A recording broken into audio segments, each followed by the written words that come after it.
I'm Lauren Hayes, 23 years old, and the night of my college graduation dinner, my mother looked across the table and said, "You're not my daughter." She said it in that smooth, detached tone she used when talking about market prices or home decor, like I was a contract she was voiding, not her child. The restaurant's soft jazz couldn't drown out the pause that followed. My father cleared his throat.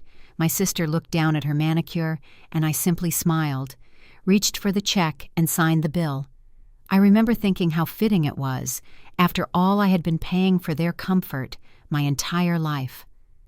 Before I go any further, tell me where you're listening from in the comments, and if you've ever been treated like the background character in your own family, hit that like and subscribe button.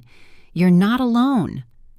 I grew up in Bellevue, Washington, in a house that looked like it had been lifted straight from a magazine. Our neighborhood was quiet, filled with tidy lawns and neighbors who waved from behind tinted car windows. My mother sold luxury homes for a living and had perfected the art of pretending. My father wrote code for a major tech firm and measured affection in achievements. From the outside, we were the perfect family, the kind of people who smiled for holiday cards in matching sweaters. Inside, though, there was a silent ranking system, one that everyone seemed to understand, but me. Chloe, my younger sister, had been the family's shining light since birth. She had that effortless kind of charm that filled a room, blonde, talkative, always knowing what to say. My parents adored her confidence, her cheerleading trophies, her laughter that carried through the hallways. They called her our little spark. I was the quiet one, the reader, the planner, the girl who followed every rule and asked for nothing. My mother used to say, "You're so easy, Lauren. You make parenting simple." I used to take it as a compliment until I realized it also meant I could disappear without notice. When I was 8, I built a miniature solar system for the science fair. I stayed up for weeks painting each planet by hand, even adding tiny rings around Saturn with silver wire. I won first place, but my parents weren't there to see it. Chloe had a mild fever that day, and they decided she needed company more than I needed applause. That same month, they filmed every second of her kindergarten play, even the scenes where she wasn't on stage. I remember holding up my blue ribbon when they got home, my chest full of hope. My mom smiled briefly and said, "That's nice, sweetheart," before turning back to help Chloe build a fort in the living room. That was the night I learned how praise could feel like silence. As we grew older, the pattern deepened. When Chloe brought home a C+ on her report card, they took her out for frozen yogurt to celebrate the effort. When I brought home straight A's, they nodded and said, "That's what we expect from you." My 16th birthday was simple dinner at a diner and a secondhand laptop so I could start college applications early. I was grateful genuinely. But 2 years later, when Chloe turned 16, they threw her a massive party DJ photo booth, sparkling lights, 60 of her friends, and unveiled a brand new car at the end of the night, a white Honda Civic with a red bow on the hood. I clapped and smiled in the pictures, but inside, something quiet began to break. I told myself I didn't need what Chloe had. I repeated it like a prayer while I worked weekends at the library saving for college. My mother would say, "You're independent, Lauren. You don't need all that fuss." So I didn't ask for help. I applied for scholarships, took out loans, and drove a used Toyota that rattled every time I turned the ignition. Chloe enrolled in the same university with weaker grades, but a much smoother ride. New dorm, new clothes, new allowance. Every time I opened my mailbox and saw another tuition bill, I wondered if I'd been born into the wrong story. By my senior year, I was running on caffeine and quiet determination. I made the dean's list every semester, landed a competitive internship, and kept waiting for my parents to notice. I wanted them to say something simple, "We're proud of you." But they were busy helping Chloe plan her spring break trip to Scottsdale. Graduation, I told myself, would change that. Surely this milestone would be different. Maybe they'd come early, bring flowers, finally look at me the way they looked at her. I didn't realize that they had already chosen who would shine that day, and it wasn't me. That morning it rained the way only Seattle skies can steady, unbothered, endless. I stood in the mirror of my small apartment, fixing my gown, willing myself to believe that this day could still belong to me. My roommates had already left their parents waiting outside with cameras and balloons. My phone buzzed a message from Mom. "Meet us by the main entrance at noon. Chloe wants to take a few pictures with her new car. No congratulations? No, we're proud. Just Chloe, her car, her moment.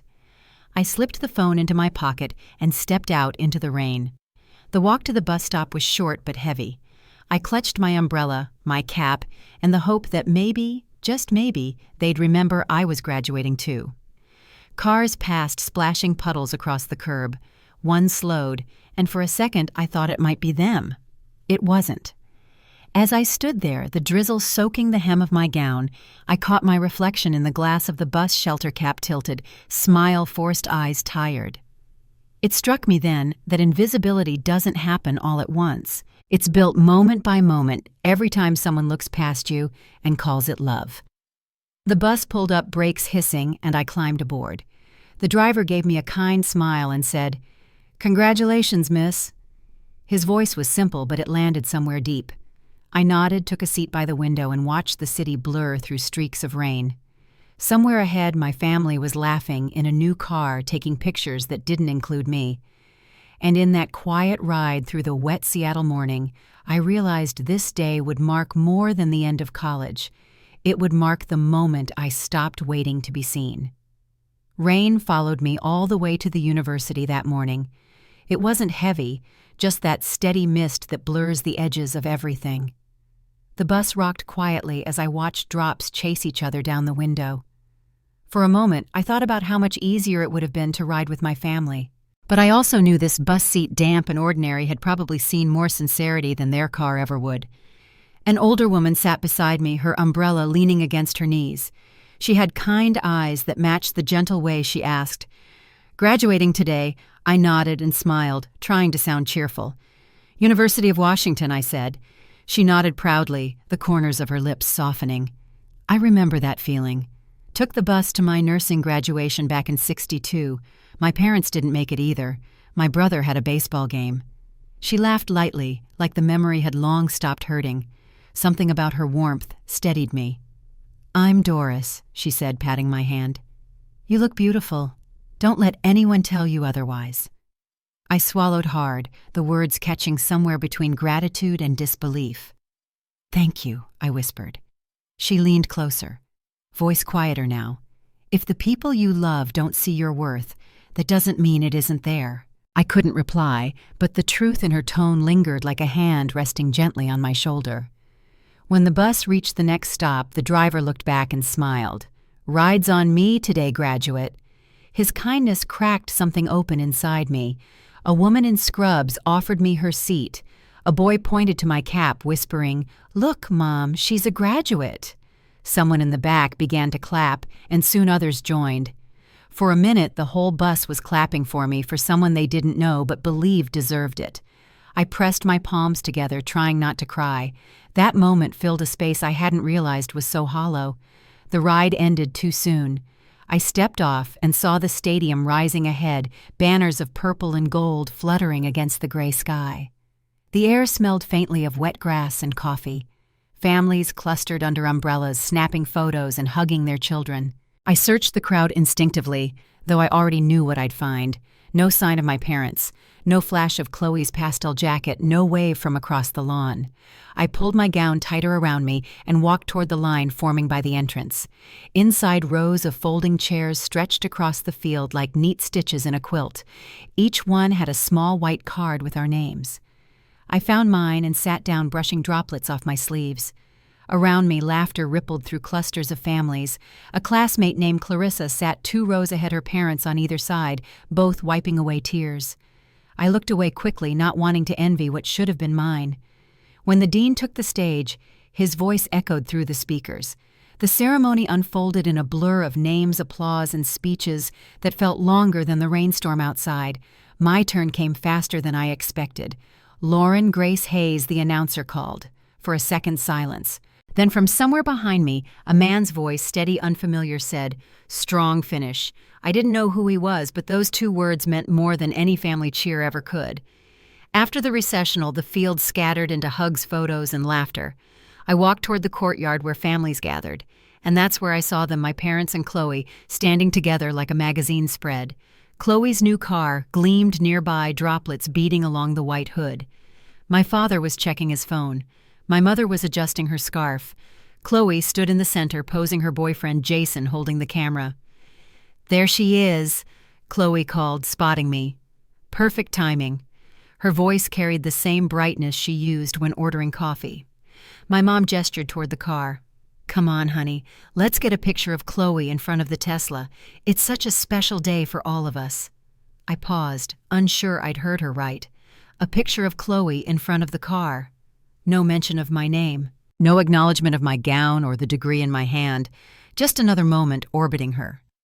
Jason lifted his phone. "Say Tesla?" He laughed. The camera clicked. I wasn't even in the frame. "Wait," Chloe said, brushing hair off her shoulder. "Get one of just me and the Deans. Mom, can you hold Lauren's bag?" It was such a small thing, but in that instant, everything aligned. The childhood birthdays, the overlooked milestones, the careful smiles. It wasn't that they forgot me, they just never saw me as more than the helper, the reliable one, the one who didn't need attention. I took a breath and stepped forward. "Actually," I said quietly, "I'll pass on the photos." Chloe blinked, confused. "Wait, why?" My mother turned sharply, voice low, and clipped. "Lauren, don't ruin this for her. Her."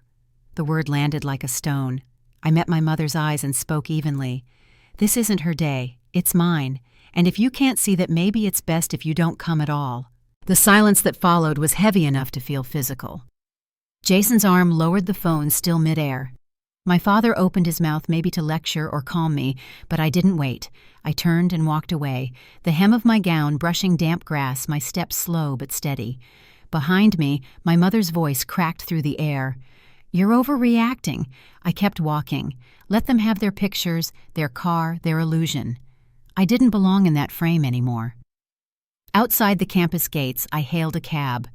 The driver rolled down the window, surprised to see me still in full regalia. "Long day?" he asked. "Longest," I said softly. The meter started ticking, and the city began to move past my window. Every light reflected against the glass like 1,000 blurred versions of my own face. $48 later, I stepped out in front of my apartment shoes-soaked gown, clinging to my legs, but lighter than I'd felt in years. Inside, the air smelled faintly of coffee grounds and rain. I kicked off my heels and sat on the couch, still in my gown. The silence wasn't lonely. It was clean. It felt like mine. For the first time in a long while, I didn't feel invisible. I felt present, small perhaps, but whole. That night I didn't check my phone. I didn't wait for an apology or explanation. I just sat by the window watching the streetlights flicker on. For once I didn't want them to call. It would take months before I truly understood what that day meant. But as I watched the rain streak down the glass, one thought settled quietly inside me. Something had ended, and something else had finally begun. The first morning after graduation felt strangely quiet. The air inside my apartment carried the scent of rain and leftover coffee. My gown still hung over the chair where I'd left it, wrinkled and damp at the hem. I stood in the kitchen holding a chipped mug between my hands and listened to the city waking up below, buses breaking horns echoing off wet streets, footsteps on the sidewalk. I expected to feel proud, maybe relieved. Instead, it felt like standing on the edge of something without knowing if it was a beginning or an end. I didn't hear from my parents that day. No text, no call, not even a message asking if I'd made it home safely. For the first few hours, I told myself they were busy. Maybe they were still celebrating. Maybe they assumed I was out with friends. By evening, I knew better. I scrolled through social media and saw Chloe's post, a photo of her leaning against the Tesla, our parents beaming beside her. The caption read, "Family Pride Day. Couldn't have done it without them." I stared at it until the screen dimmed, realizing I was invisible in the one moment that should have been mine. Days turned into weeks. The silence stretched. I filled it with job applications and long walks through Capitol Hill where everything smelled faintly of espresso and asphalt after rain. I told myself I didn't need to hear from them, that I'd been functioning without their attention for years. But every time my phone buzzed, a part of me hoped it was my mother. Some acknowledgement, even a small one. It never was. Rent was due, and I picked up extra shifts at the library. It wasn't glamorous work, but it kept me steady. At night, I sat at my desk under a dim lamp reworking my resume again and again, trying to make it look more impressive than it felt. My degree, my internships, the hours I'd spent helping Chloe with her marketing assignments that somehow turned into her portfolio, all of it looked smaller on paper. I wondered if effort only mattered when someone else decided it did. The few friends I had from school were scattering across cities: Portland, Denver, Chicago. Their parents were helping them move into new apartments, sending care packages, posting proud announcements online. I didn't tell anyone what had happened at graduation. It was easier to say my family had been busy, or that we celebrated quietly afterward. The truth felt too heavy to share out loud. By late summer, the job search had become a cycle of polite rejections. Some companies never replied. Others thanked me for applying, then wished me continued success elsewhere. I checked my inbox each morning with a mix of hope and dread. Nothing changed. Then one afternoon, a call came not from a recruiter but from Chloe. Her contact photo flashed across my screen, bright smile, perfect hair. I hesitated before answering. "Hey, stranger," she said, her tone light, almost teasing. "Mom wanted me to remind you that Uncle Gary's barbecue is this weekend. You should come. Everyone's been asking about you." I leaned against the counter, unsure whether to laugh or hang up. "I'll think about it," I said. "Don't overthink it," she replied. "It's just family." That word family hung in the air long after we hung up. I didn't go. Instead, I stayed in that weekend watching old movies with the sound low and the lights off. I didn't miss them, not exactly. What I missed was the version of myself that still believed showing up would make me part of something. By fall, I'd moved into a small studio apartment on the 4th floor of a worn-out building. The paint was chipped, the windows drafty, and the elevator hadn't worked in years. But it was mine. I painted one wall a soft blue, bought a thrift store desk, and started freelancing online small projects, nothing steady but enough to cover groceries. Every night I sat at that desk with a mug of tea, thinking of how strange it felt to build a life from scratch, while the people who raised me didn't notice I'd started over. Around Thanksgiving, my mother sent a group text with a photo of Chloe holding a golden retriever puppy. "New addition to the family," it read. We named her Daisy. I stared at the image for a long time before muting the chat. I didn't reply, and neither did they notice.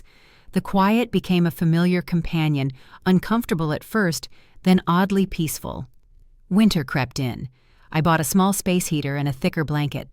The streets outside glowed with Christmas lights, and couples hurried past holding coffee cups and shopping bags. One night, while walking home from the library, I passed a window display filled with silver ornaments and thought about all the holidays I'd spent pretending everything was fine. The matching pajamas, the staged smiles, the way Mom always made sure Chloe's gifts were bigger, flashier. I'd smiled through it all back then, telling myself it was easier to be grateful for what little I had. That night, standing outside in the cold, I realized how much pretending had cost me. After the new year, I started journaling, just small notes about my days, things I'd learned, thoughts I couldn't say out loud.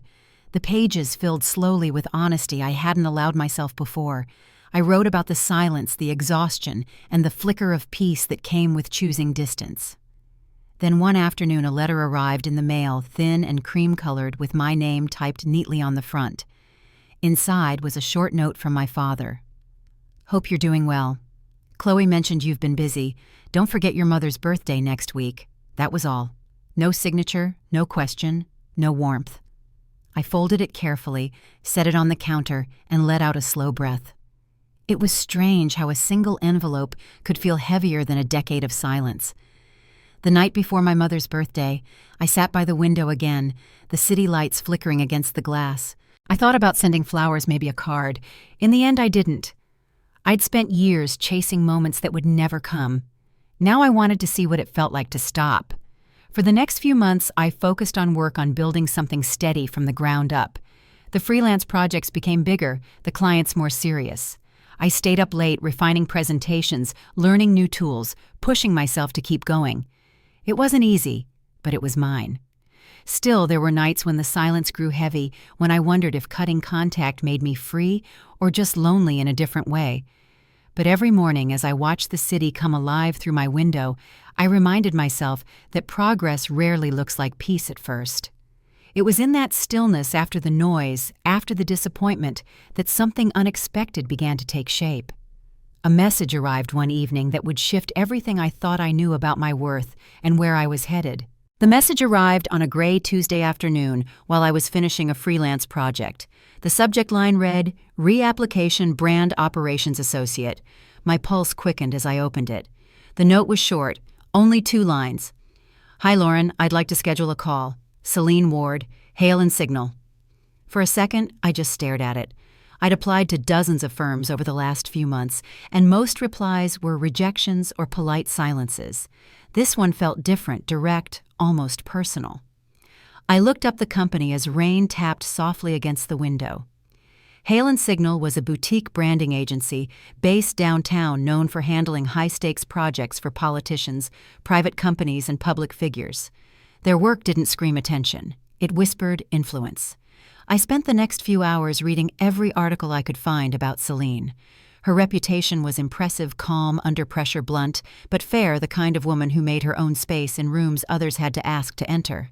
By the time Wednesday came, I'd ironed my one good blouse and taped the loose button in place. My hands trembled slightly as I entered the glass building downtown. Everything inside gleamed white walls, clean lines, quiet efficiency. At the front desk, a woman with silver hair and round glasses smiled and directed me upstairs. "She's expecting you," she said. Celine's office was bright but minimal, a single framed print on the wall and stacks of neatly arranged folders on her desk. She looked up as I stepped in, studying me, with eyes that seemed to take in more than I was saying. "Lauren Hayes," she said, standing to shake my hand. Her voice carried the confidence of someone who didn't need to raise it. "I've read your resume. It doesn't match your LinkedIn." I froze for half a beat. I tried to make it sound more polished.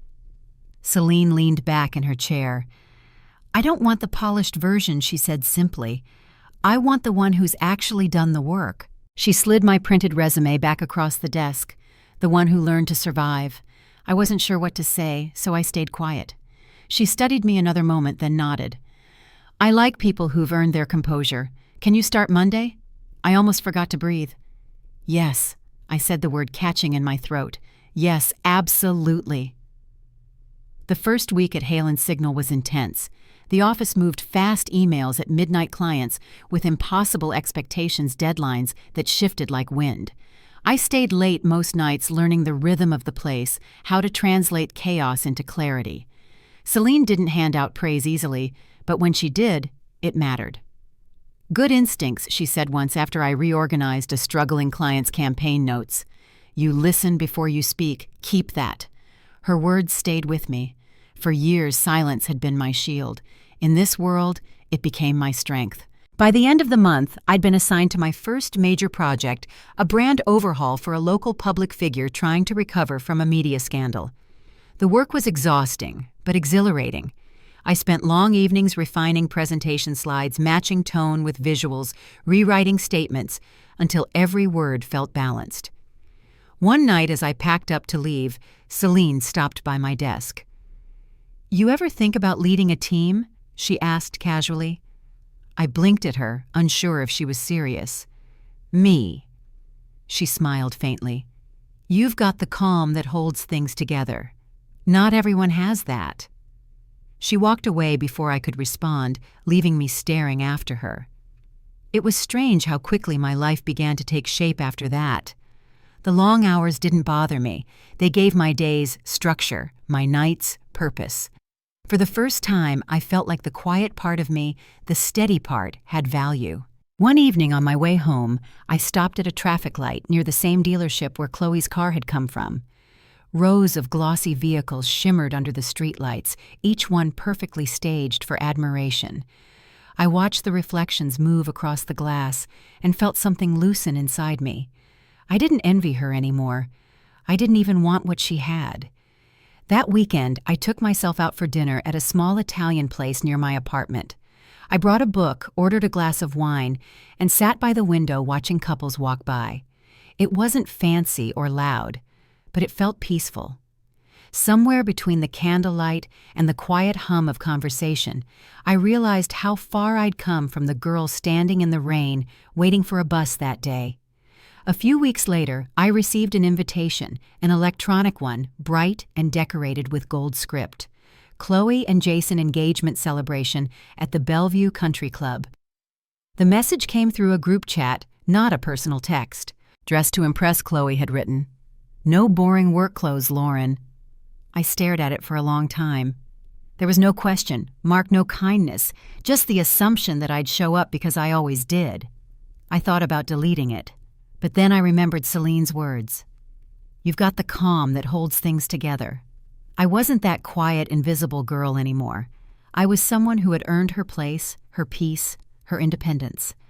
So I clicked RSVP attending. That night, I laid out my best black pantsuit, the one I'd bought on sale after my second paycheck. It wasn't flashy, but it fit well sharp at the shoulders, confident, without needing attention. For the first time in years, I looked at my reflection and saw someone I recognized. The weeks leading up to the party passed in a blur of client meetings and late nights. Hale and Signal landed 2 new accounts, both high profile. Celine called me into her office one afternoon. I want you to lead the next presentation, she said. You've earned it. My stomach flipped. Are you sure her smile was small but certain? Lauren, if you're still waiting for permission, you'll miss the life you built for yourself. That evening, I left the office later than usual. The city lights reflected off the wet pavement as I walked to my car. I thought about those words, the life you built for yourself, and realized how far they stretched. The bus rides, the late-night study sessions, the silence that once felt unbearable. Every piece of it had led here. When I got home, I pulled the invitation from my desk drawer and read it again. Bellevue Country Club. The same circle of people who'd watched me fade into the background for years. This time, I would walk in as the woman they never expected me to become. I set it back on the table and exhaled slowly. Whatever happened next, I knew it wouldn't look like the past. The night of Chloe's engagement party arrived with a kind of chill that didn't come from the weather. Bellevue's skyline shimmered through the windows of the country club as my car pulled up to the valet. I sat for a moment before getting out, watching the soft glow of chandeliers through the tall glass doors. The last time I'd walked into one of my sister's celebrations, I'd been the quiet one in the background. This time, I came as someone who no longer needed a place in their spotlight. Inside, the ballroom was filled with golden light. Soft jazz played over the low murmur of conversations. Tables were draped in ivory linen, each centerpiece an arrangement of white roses and eucalyptus. Waiters moved between guests, carrying trays of champagne flutes that caught the light as they passed. I could see my parents near the bar talking with Jason's family. Chloe stood at the center of a crowd, her satin gown shining under the chandeliers. I kept my distance for a while, letting the hum of the room wash over me. People smiled as they passed, a few offering polite hellos, but no one recognized me. It was almost freeing. When I finally made my way toward the back, near a row of framed engagement photos, I heard my name spoken from behind me. Lauren Hayes. I turned to see a woman in a navy gown with her hair pulled into a sleek twist. She looked familiar, though I couldn't place her. Yes, I said carefully. She smiled and extended her hand. Janine Holloway, VP of Partnerships at Meridian Financial. I read your name in a recent case study, Hale and Signal's rebrand for Kepler. That was your work, wasn't it? I blinked, surprised she knew. I was part of the team, I replied, trying to stay composed. Janine's eyes warmed with recognition. It was surgical, perfectly balanced between honesty and control. My CMO has been looking for someone with that kind of instinct. Would you be open to a conversation? Before I could answer, I caught sight of Jason walking by with a tray of drinks. His expression caught somewhere between surprise and discomfort. He looked like he'd seen a ghost. I nodded politely to Janine. Of course, I'd be happy to connect. Excellent, she said, taking a card from her clutch. Let's talk next week. She smiled, squeezing my hand before drifting back into the crowd. Jason hesitated, then came closer. Wow, Lauren, you look different. I smiled politely. It's been a while. Yeah, he said, shifting his weight. Chloe didn't think you'd come. I wasn't sure I would, I said. Before he could respond, Chloe appeared. Her voice carried that same bright tone she'd always used when attention was on her. Oh my gosh, you actually came. She hugged me quickly, the scent of her perfume strong and sweet. I was so sure you'd bail. Still doing marketing stuff. Before I could answer, Janine's voice floated back from across the room. You must be Chloe Hayes, Lauren's sister, right? You must be so proud of her. Chloe blinked, startled. Proud? Janine nodded. Her team's work at Hale and Signal has been incredible. That social equity project everyone's been talking about. Lauren led the strategy. Brilliant execution. Chloe's mouth opened slightly, but no words came out. Jason cleared his throat, avoiding eye contact. My parents, who had been laughing nearby, turned toward us. Their smiles faltered. Janine looked back at me. We'll talk soon, she said kindly, and moved on toward another group. The silence left behind felt sharp. Chloe gave a small laugh, the kind she used when she didn't know what else to say. Wow, big deal, huh? I met her eyes. Just work. My father tried to recover, raising his glass halfway. That's impressive, Lauren. My mother smiled tightly, though her eyes never softened. Well, we always knew she was the practical one, she said. I didn't respond. Instead, I glanced toward the band as they began to play something slow and elegant. The sound filled the room, and for a brief second I saw us all as we were each standing in our own corners, pretending. I excused myself and stepped outside onto the terrace. The air was cooler out there, carrying the faint scent of cedar from the trees that lined the golf course. I rested my hands on the railing, watching the city lights shimmer across the lake in the distance. Behind me, laughter floated through the open doors, light and hollow. I thought about the girl I'd been at my graduation, the one who waited for their approval, who measured herself by how loudly they clapped. That version of me had spent years standing in the background. Tonight, without raising my voice, the room had turned toward me anyway. After a few minutes, I felt someone step beside me. It was Janine again, holding a glass of champagne. You handled that well, she said softly. I smiled. I'm learning. She clinked her glass lightly against mine. Keep doing what you're doing, Lauren. People notice composure more than noise. When she left, I lingered for a while, the cool air brushing against my skin. Inside, I could hear Chloe laughing again, louder this time, filling the silence I'd left behind. I didn't mind. Later, when I walked through the main hall to leave, my mother caught up to me. Leaving already? She asked, voice polite but clipped. It's been a long day, I said. She nodded, then added quietly, You know your sister's very proud of you. I looked at her for a moment, unsure if she believed it. Good night, Mom.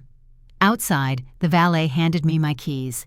As I drove away, the club's lights faded in the rearview mirror, their reflections stretching across the wet pavement like a memory finally letting go. Back home, I hung my jacket on the back of a chair and sat by the window.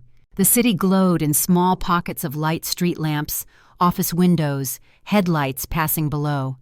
My phone buzzed once on the table. It was an email from Celine. Great work on the client pitch today. Let's discuss your next steps tomorrow. I smiled, closing the laptop after reading it twice. For years, I had waited for a sign that I was enough. Tonight, I realized I didn't need it anymore. The next morning, sunlight spilled through my blinds, soft and pale. The city was quiet, except for the hum of traffic in the distance. I made coffee, sat at my desk, and opened my notebook. There were no messages from my family, no missed calls, no apologies. Just peace, the kind that comes when you finally stop asking to be seen. Still, as I looked at the clock, I felt something stir. The party had closed one door, but another was waiting. I didn't know what shape it would take yet, only that it would be mine to open.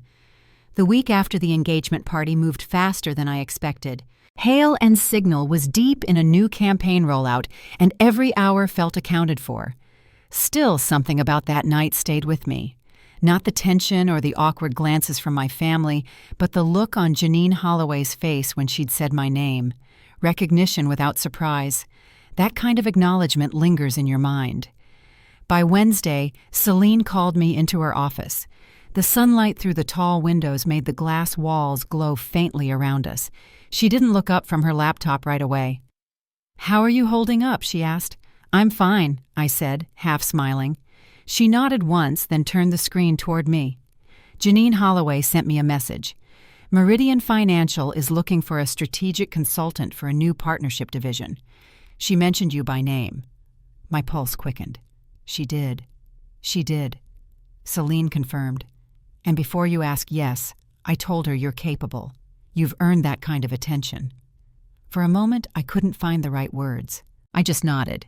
"Thank you." Celine smiled faintly. "Lauren, you don't need my permission to take opportunities. You just need to decide what kind of doors you want to open." Her words settled deep in me. I spent that evening walking home through the misty streets downtown, passing restaurants filled with people laughing over dinner. My life had once revolved around waiting to be noticed, waiting for someone to tell me I'd done well. Now the silence around me felt full of possibility instead of absence. Over the next few weeks, things began to shift. I was promoted to project lead for a new political client, one known for being both high stakes and high pressure. The work was consuming, but it filled every corner of my attention. I stopped checking my family's social media altogether. Whatever Chloe and my parents were posting belonged to a world that no longer touched mine. Then one Friday evening, as the office lights dimmed and people began packing up for the weekend, Celine stopped by my desk. "You've done good work this quarter," she said. The board noticed. "I'll be recommending you for the director position next month." I looked up at her, stunned. "Director?" She smiled slightly. "You've been directing for months, Lauren. We're just making it official." I thanked her quietly. As she walked away, I caught my reflection in the dark glass of my computer screen, tired, yes, but certain. For once, I recognized the woman looking back. That weekend, I decided to treat myself. I went to a cafe downtown, one with brick walls and soft music, and ordered a slice of lemon cake. I brought my laptop intending to do some light work, but ended up just watching the city move outside the window. It was strange seeing how peaceful it felt to sit alone without feeling lonely. Late that afternoon, my phone buzzed with a message from an unknown number. "Hey, it's Mom. We haven't heard from you in a while. Chloe's planning her wedding next spring. She'd love your input. Maybe you could help with the design. You've always been good with that kind of thing." I stared at the message for a long time. The tone was familiar, casual, expectant, as though the last year hadn't happened at all. I didn't reply. Not out of anger, but because I finally understood there was nothing to fix. Some people only reached out when they needed you to fill the silence they created. Monday came, and with it a flood of new responsibilities. Meetings stretched into late evenings, and my apartment slowly filled with signs of a life in motion, drafts pinned on the wall, coffee mugs beside notebooks, a growing stack of books about leadership and communication. I felt the kind of exhaustion that comes from progress, not emptiness. By early spring, the promotion became official. The announcement went out in a company-wide email, "Lauren Hayes, Director of Strategic Development." My team surprised me with cupcakes and a small bouquet of tulips. Celine simply nodded at me during the meeting, pride in her eyes that didn't need words. That night, I walked home under a drizzle that felt almost like blessing instead of burden. Every sound, the hiss of tires on wet asphalt, the hum of the city seemed to echo with quiet confirmation. Weeks later, a message popped up on my LinkedIn. "Congratulations on your promotion. It was from Janine." I smiled as I typed a short reply. "Thank you, it's been a journey." Her response came seconds later. "Keep your calendar open. Meridian's ready to talk partnerships this quarter." It was subtle, but I could feel the turn beginning, the point where effort starts to meet reward. Then out of nowhere, an envelope arrived at my office. The handwriting was neat, familiar. Inside was a short note from my mother. "Lauren, we'd love for you to come to Chloe's bridal shower next month. It would mean a lot to her. She misses you." There was no mention of my job, no congratulations, no acknowledgement of anything beyond the family orbit I'd stepped out of. I held the note in my hand for a moment before folding it neatly and sliding it into a drawer. I didn't need to decide yet whether I'd go. The answer I knew would come quietly in its own time. In the following weeks, I buried myself in work again. The new title came with bigger decisions, higher stakes, and long evenings spent refining strategies that would soon appear in national campaigns. Celine and I worked side by side on most projects, her calm presence shaping the pace of the office. One night, as we wrapped up after a late client call, she looked at me across the table. "You remind me of myself 10 years ago," she said. "Except you learned faster when to stop explaining your worth." The room was silent for a beat before I replied softly, Maybe I just got tired of waiting for someone else to define it. She nodded approvingly. Good, hold on to that. When I left the office, the city was quiet, washed clean after a storm. I walked to the parking lot, the air cool and damp. The reflection of the skyline shimmered across the puddles, and I thought about how far that reflection had traveled from the bus stop in the rain to this moment. A few days later, as I packed for a business trip to Portland, another group text from my family appeared. Chloe's final dress fitting this weekend. Can't wait to see everyone together again. I watched the notifications roll in heart emojis, laughing faces, and then my mother's comment, "Lauren, we'll save you a seat in the front row." I didn't answer right away. Instead, I looked out the window at the city that had quietly become my home. The skyline wasn't just light anymore, it was proof. I placed my phone face down on the table and zipped up my suitcase. I had a flight to catch, meetings to lead people who believed in me because I'd stopped asking for permission. The life I'd been building was still unfolding steady and certain like sunrise after years of gray mornings. And though I didn't know it yet, that confidence, the one I'd earned in silence, was about to collide with the world I'd left behind in a way I could never have predicted. Spring arrived in Seattle with long, soft evenings and the scent of wet cedar in the air. Work had consumed most of my days, but in the quiet moments between meetings, I could feel how much life had shifted. I was no longer waiting for anyone to recognize me. People did professionally, thoughtfully, in ways that felt earned. The silence from my family had become just that silence. Not absence, not loss, just space. Then one Wednesday morning, Celine stopped by my office with a cup of coffee. "You're flying to San Francisco next week," she said. "Meridian Financial wants you to lead the strategy session. They specifically requested you." The words felt unreal for a second. "Me." Celine smiled. "You. It's time." That weekend, while reviewing presentation notes, my phone buzzed with a new message. "Lauren, it's Mom. I know it's been a while, but Chloe's rehearsal dinner is next Friday. We'd love for you to come. Everyone would. You can sit at our table." I stared at the message for a long time before setting the phone down. The timing was almost predictable. Another family event, another invitation that arrived not from warmth but from convenience. Still, part of me hesitated. Maybe it wasn't about them anymore. Maybe it was about closing the distance I'd left behind. When Friday came, I drove to the event after work. The restaurant sat along the lake, all glass and candlelight, with a view of the city shimmering across the water. Inside, laughter filled the air, bright and easy. I could see my parents near the head table, surrounded by Chloe's friends and Jason's family. Their smiles were perfect, their posture polished. My arrival barely caused a ripple. Chloe turned, surprised but pleased. "Lauren, you made it?" She hugged me lightly, careful not to wrinkle her silk dress. "We weren't sure you'd show." "I had a meeting nearby," I said quietly. "Thought I'd stop in." Jason raised his glass in a half-hearted toast. "Good to see you, Lauren." "Long time." I nodded politely, finding a seat near the edge of the room. The dinner moved on without me. Stories, jokes, toasts.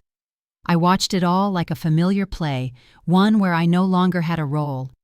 But I stayed not out of longing, but to see it through, to stand in the same room and finally feel nothing heavy pressing down on me. Midway through dessert, Janine Holloway appeared at the entrance. She spotted me and waved. "Lauren, I didn't expect to see you here." Heads turned at once. Chloe's expression froze mid-laugh. My mother looked startled. Janine crossed the room with effortless confidence, greeting me with a warm handshake. "We're so excited about next week's partnership meeting," she said. "Your presentation outline is already a hit with the board." I caught my mother's glance, a flicker of confusion, followed by dawning realization. "Oh," she said, trying to sound composed. "You two know each other?" Janine smiled. "Of course. Lauren's been leading some of the most effective branding work I've seen in years. Her insight is exceptional." The table quieted. Chloe blinked, searching for something to say. "Wow," she managed. "That's amazing." Janine looked between us, clearly picking up the tension, but too gracious to dwell on it. "Anyway," she said, "I just wanted to say hello before heading out. Congratulations to the happy couple." She turned back to me with a smile. "We'll see you Monday." "Yes," I said, steady and sure. "Monday." When she left, silence lingered at the table. My father cleared his throat. "You're doing well for yourself, then," he said cautiously. "I am," I replied. My mother's smile was polite but strained. "That's wonderful, honey. We always knew you'd land on your feet." There it was, the old pattern wrapped in new words, a compliment that sounded like a conclusion, but this time I didn't need to correct it. I didn't need them to understand. After dinner, as the crowd drifted toward the bar, Chloe caught up to me near the entrance. Her voice was quieter than before. "You really work with that company, I do." She hesitated, her eyes softening. "You look different, you know. Happier."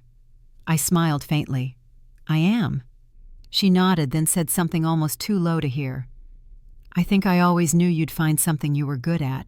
I wanted to believe it was kindness, even if it came late." "Take care of yourself, Chloe," I said. "Enjoy tomorrow." Outside, the air was crisp, the lake still. I stood for a moment under the glow of the streetlights, listening to the faint hum of the restaurant behind me.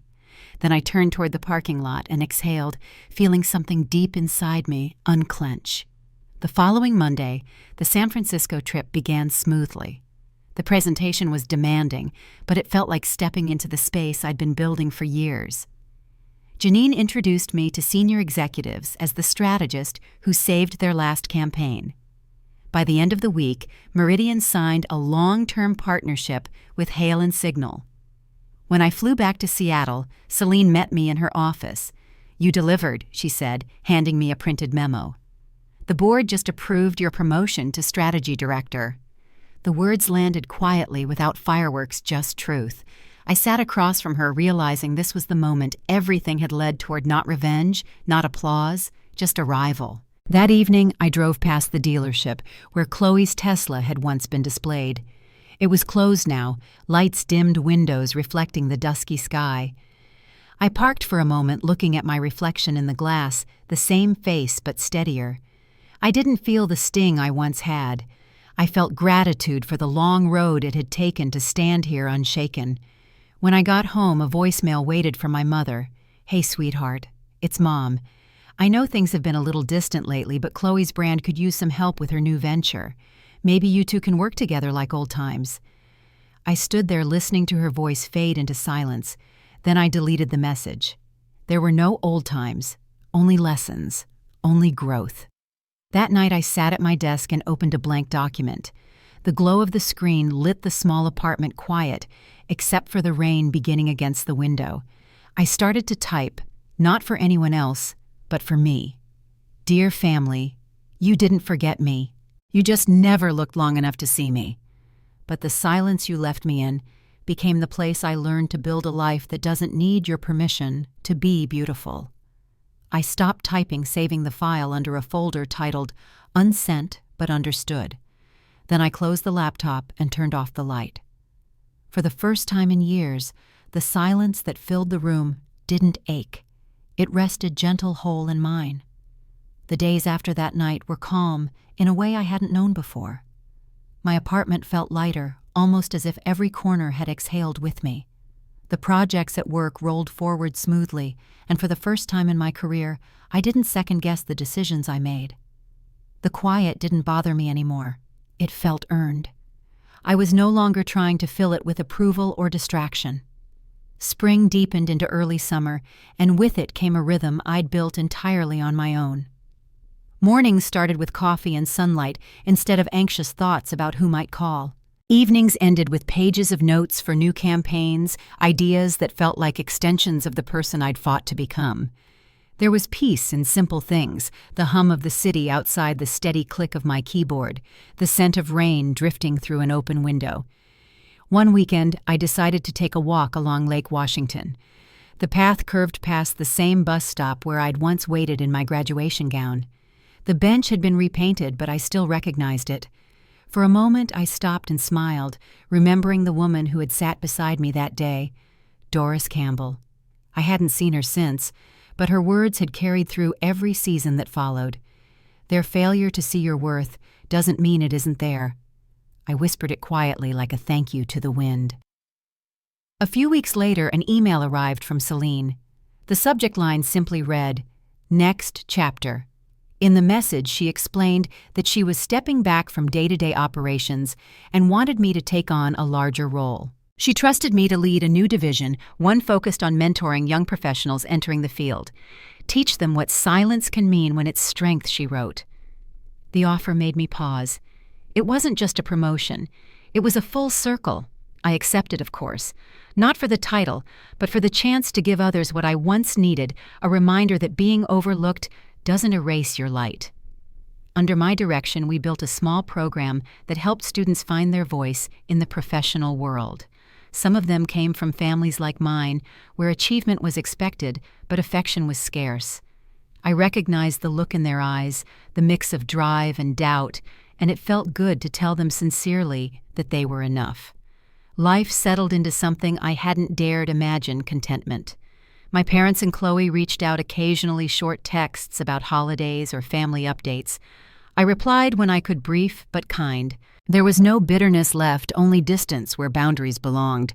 I never went back for the holidays, though. I spent them quietly with colleagues, with new friends, sometimes just with myself and a good meal. There was freedom in knowing that peace doesn't always come from reconciliation. Sometimes it's born from acceptance. One evening, after a long day, I sat on my balcony watching the city lights shimmer on the water. I thought about every version of myself that had led here: the child waiting for praise, the student alone at her graduation, the woman who walked away from her family's photo. Each one had carried a piece of me through the storm. I realized then that strength isn't always loud. Sometimes it's the quiet decision to keep standing when no one claps. I never sent the letter I wrote that night, the one saved under unsent but understood. I didn't need to. The act of writing it had been enough to close that chapter. What came after wasn't revenge or triumph. It was something steadier. Justice in its truest form had arrived not through confrontation, but through the life I'd built from the silence they left behind. Now when people ask what I do, I tell them I help others find the words they've been holding back. They usually smile, not realizing how much of myself is hidden in that answer. I don't explain further. Some lessons are meant to stay quiet, carried gently like a secret gift. If there's one thing I've learned, it's that being unseen doesn't mean you lack worth. Sometimes it just means you're meant to rise somewhere else on your own terms, in your own time. So if you've ever been the one standing in the background waiting for someone to finally notice, you don't wait anymore. Your voice matters, even if you're the only one who hears it right now. Thank you for listening to my story. If it resonated with you, share it with someone who might need a little reminder that quiet strength is still strength. And remember, healing doesn't always mean being heard. Sometimes it means knowing you no longer have to be.